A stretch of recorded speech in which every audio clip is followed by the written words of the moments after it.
Tak, čus lidi, vítejte u mého dalšího let's play a teď si ukážeme, jak stáhnout Minecraft Pocket Edition zadarmo přes Google.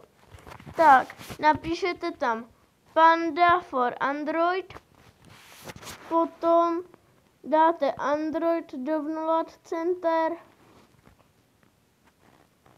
Tady máte takovýto bílý, tak zvětšíte a kliknete na to. Tam napíšete Minecraft.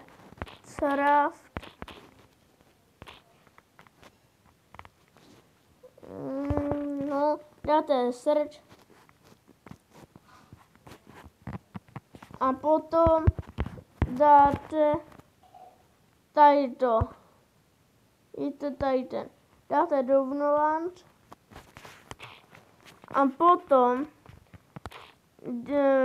mně se to teď stáhlo a potom se kouknete do stahování, kliknete na to, dáte instalovat a tady ho někde budete mít, jo, tady Minecraft P. Tak si koukneme, jestli to opravdu jde. Jo, jak vidíte, jde to. Tady máme i postavu už. No a tohle bude pro dnešek všechno. Tak zase příště